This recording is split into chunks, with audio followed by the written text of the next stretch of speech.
ஒரு ஆட்டோவை ஒரு காட்டுப்பன்னி பயங்கரமா மோதியதால ஆட்டோ தூக்கி வீசப்பட்டு விபத்துக்குள்ளாயிருக்கு. ஆட்டோ தூக்கி வீசப்பட்டு பள்ளத்துல விழுந்ததால அந்த ஆட்டோல இருந்த 13 மாணவ மாணவிகள் படுகாயமடைஞ்சிருக்காங்க. ஆட்டோ ஓட்டுநர் பலத்த காயங்கள் ஏற்பட்டு சிகிச்சை பலனின்றி இப்போ பலியாயிருக்காரு.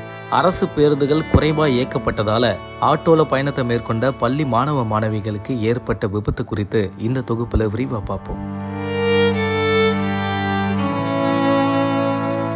ராமநாதபுரம் மாவட்டம் கமுதி அருகே முத்துப்பட்டியை சார்ந்தவர் நல்ல மருது. இவர் தன்னுடைய கிராமம் மட்டும் இல்லாம பெருமாள் தேவன்பட்டி, வடுக்கப்பட்டி உள்ளிட்ட கிராமங்கள்ல இருக்கக்கூடிய மாணவ மாணவிகளை தன்னுடைய ஷேர் ஆட்டோல ஏத்திக்கிட்டு ஸ்கூல் காலேஜுக்கு கூட்டு போய் டிராப் பண்ணுவாரு. அப்படிதான் 13 மாணவ மாணவிகளை தன்னுடைய ஷேர் ஆட்டோல ஏத்திக்கிட்டு கமுதிக்கு போயிட்டு இருந்திருக்காரு. பெருமாள் தேவன்பட்டி அருகே ஆட்டோ வந்துகிட்டு இருக்கும்போது திடீர்னு சாலைக்கு குறுக்கே ஒரு காட்டுப்பன்னி ஓடி வந்து இவருடைய ஆட்டோவை மோதி இருக்கு.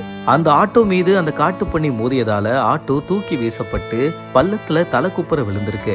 இந்த கோர விபத்துல ஆட்டோல இருக்கக்கூடிய நபர்களுக்கு படுகாயம் அடைஞ்சிருக்காங்க. பலத்த காயமடைஞ்ச ஆட்டோ ஓட்டுநர் நல்ல மருது மற்றும் மாணவ மாணவிகளை மீட்டு சிகிச்சைக்காக கமுதி அரசு மருத்துவமனைக்கு கொண்டு போயிருக்காங்க. அங்க சிகிச்சை பலனின்றி ஓட்டுநர் நல்ல மருது பரிதாபமாய் இறந்திருக்காரு. மேலும் 3 மாணவர்கள் மேல் சிகிச்சைக்காக சிவகங்கை மருத்துவக் கல்லூரி மருத்துவமனைக்கு கொண்டு செல்லப்பட்டிருக்காங்க. பெத்தவங்க, பலியான ஆட்டோ ஓட்டுநர்னு எல்லாருமே மருத்துவமனை வாசல்ல கதறி அழ ஆரம்பிச்சிருக்காங்க. இந்த விபத்து குறித்து காவலர்கள் வழக்கு பதிவு பண்ணி விசாரணையை மேற்கொண்டுட்டு இருக்காங்க. ராமநாதபுரம் மாவட்டம் கமுதியில அரசு போக்குவரத்துக்காக பனிமலையிலிருந்து காலையிலயும் மாலையிலயும் குறைவான பஸ் மட்டும் தான் இயக்கப்படுதுன்னு அங்க இருக்கக்கூடிய மாணவ மாணவிகள் புகாரை முன்வைக்கிறாங்க. கமுதி சுற்று வட்டார பகுதியில 280க்கும் மேற்பட்ட கிராமங்கள் இருக்கு.